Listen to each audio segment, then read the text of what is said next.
was always a very good option because I always felt I could be really good at it. It was more like a calling in my life, and nothing else actually interested me ever. Even like law has always been my only option.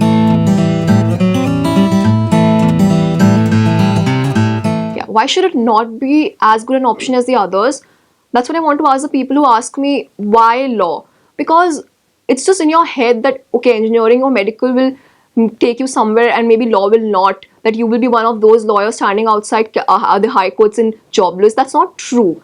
See, if you actually know what you want to do, you can be good at whatever you do. So law, yes, it is as good as everything. I know about lots of unemployed engineers as well. So what about that? For people who come and tell me that you don't get employed once you become a lawyer.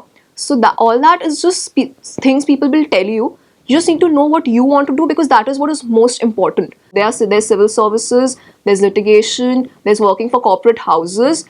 There's also obviously the option for entering into politics. Some of our greatest politicians are lawyers. So yeah, that should motivate you. If you want to even become a politician, becoming a lawyer first is a very good idea, I say. My preparation basically started from the 11th standard. I didn't put in much time and effort in class 11 because I always had the feeling that I will have another year, that is class 12, to prepare for it. I did my basics then. I did the few, the few things that you need to know in legal reasoning. English I was pretty good at, so I didn't pay attention in class 11. So 12 was when I actually started preparing. Subject-wise, CLAT is divided into 5 sections: English, logical reasoning, general knowledge, maths, and legal aptitude. CLAT doesn't have any sectional cutoffs, so people think that they can completely discount a section or not pay enough attention to a particular section, but that is the biggest myth and that is the biggest lie you will tell yourself. I'll start with maths because that is what people do with maths. Most of the students I come across, they tell me that it's okay if we leave out maths completely. How does it even matter? I'll tell you, maths matters a lot because there'll be a lot of people who will be equally good at all the other sections, but maths, they'll be really bad at maths. And if you are good at it, you're obviously better than them automatically. So maths will take you where you want to go, really. Please don't restrict yourself to only elementary level maths. I think you need to go a bit beyond that and go for a difficulty level, like your difficulty level of the questions you practice should be pretty good, so that in case for you get some question which is not that easy, you can do it still, which others will not be able to do. So that will give you an edge over them. Now, general knowledge was my biggest problem in class 11 because I did not know what I would do about it. But then it's not like you cannot start from a place. You need to start from somewhere. So decide where you want to start from. If you choose static first, I should say, and choose topics which are important. Look at the topics that the questions came from. You'll realize that you can actually make a list and realize that there are 15-20 topics which are the most common. Now, if you cover those 15-20 topics, you are mostly done for good. Like, do whatever you can do and don't stop working on it. And just keep revising whatever you do, because what you learned 4 months ago, you will not remember when you sit for CLAT at all. So you need to keep going through your notes or your books or whatever you follow through it. For me, it was always notes. I preferred making notes, which made it easier for me to revise later on. Like just 1 month before CLAT, you don't actually feel like opening big fat books and going through them. So if you have notes written down in your own way, whatever suits you, that would help you a lot. Same was for current affairs. Read a newspaper every day unfailingly. It not only helps you know about the news, but will also increase your reading speed, which will help you for critical reasoning questions and English. So because reading speed is something which has to be really, really good. Your reading speed has to be really fast. You can't waste time on reading lots of questions. And by reading speed doesn't mean that you just read and don't register what you're reading. It has to be both. You read fast and you actually understand and register everything that you're reading. So that is my advice is you should actually make notes every month, which would make it much easier.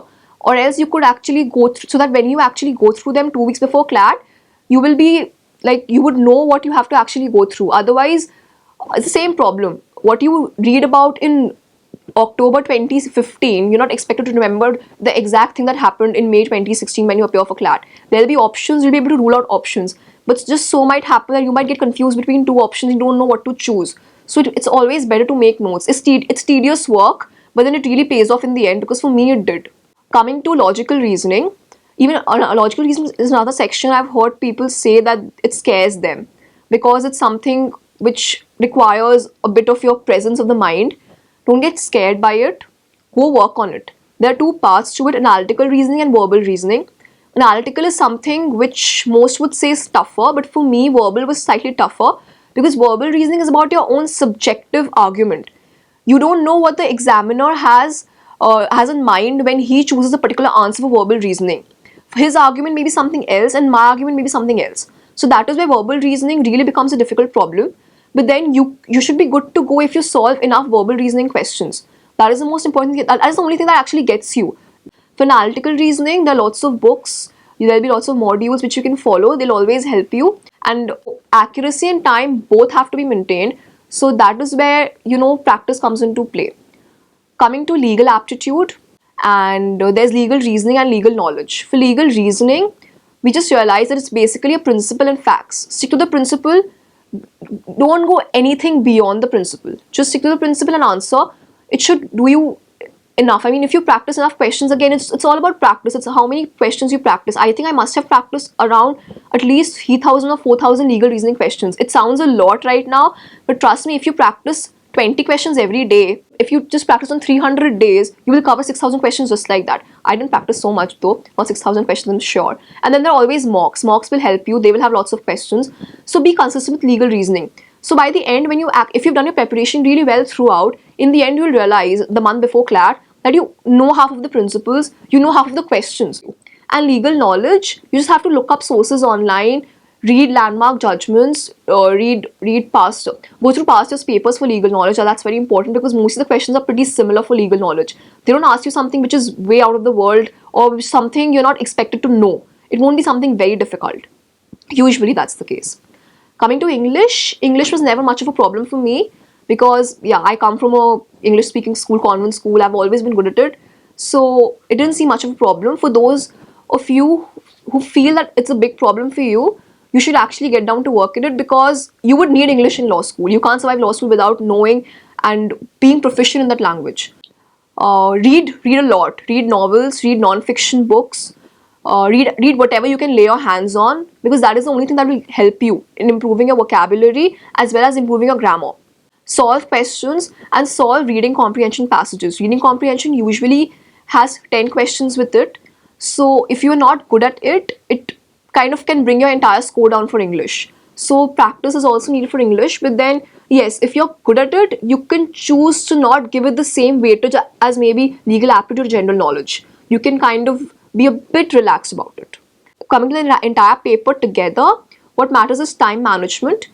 Everybody has different time management strategies. You need to figure out what works best for you.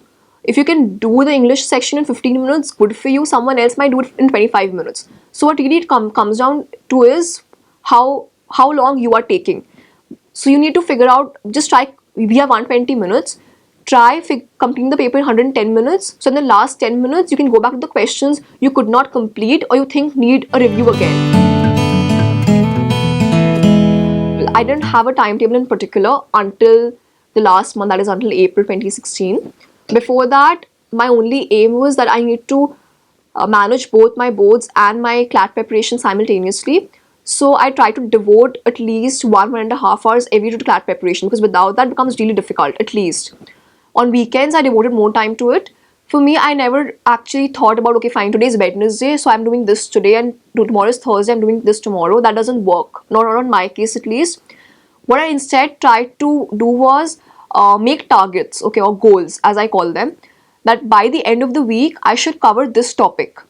And that actually helped me because that was my aim. By this week, I need to do this by hook or by crook. I don't know what I do, but I need to do that. So that helped me a lot. So I didn't have a particular timetable as such, but yes, the targets or the goals as I call them helped a lot because that gives you a sense of achievement as well. Once you complete that goal, you're like, okay, fine, I have done this. I can do more. So yeah, that kind of like takes you ahead every time. Strategies for CLAT as a whole. Firstly, it is very, very difficult for people who are taking the board exams as well as CLAT together, as I've been stressing on, because it's quite easy to lose touch of one for the other. Don't do that because your board exams are equally important. People will tell you it's not, give more time to CLAT. They're again lying to you because board exams do matter for a very short period maybe, but they will matter. And In the case of an event that CLAT does not happen, then what do? You will eventually fall back on your board exams or your board marks too. Yeah, you always have the option of dropping a year, but for those of you uh, dropping a year is not an option, then you should definitely work hard for your board exams as well. It's very easy to lose track, to lose motivation, to think that it's getting way too difficult and I cannot do this anymore. These thoughts will clog you. When you're feeling that way, I think it's nice to talk to someone who's been through it. That's what I did. I talked to my seniors, my sir. They told me that it'll seem difficult, but at the end of it, it's all worth it, and it really is. That period is the most difficult. For me, the most difficult period of like the entire CLAT preparation was the month of April after my board exams got over, because everybody was partying, everybody was having fun, and I knew I couldn't do that right now. And that's what really gets to you, because you get frustrated. You've already been sitting at home for the past 3 months since January, no school, nothing to do, studying, and then there's another month where everybody's partying but you are still studying. So it gets really horrible. There'll be people texting you, there'll be people telling you it doesn't matter, you can just like not study enough for a day, it won't matter. But it does matter. It matters a lot, because once you lose track, once you go out, your mind becomes unsettled, and it's very difficult to concentrate again. Because I did that once and I realized it was a big mistake. So don't make that mistake. Put on your blinders, like my sir call it blinders. Put on your blinders, okay, and just ignore everything else that's happening around you. If you can't actually stop yourself from socializing, deactivate all your social accounts like Facebook, Instagram, Snapchat. WhatsApp is pretty useful, so don't like uninstall WhatsApp. It'll help you keep in touch with people and get to know what's happening. No, I always thought I wanted to enter into the corporate world, but now that I think about it, I think I want something bigger than just a corporate desk and sitting at it. I could have done anything else also, but I choose law for that. I'm not sure right now, but probably I might explore international law and human rights, because that seems something which is lucrative, which will give me opportunities to travel the world and also do something worthwhile.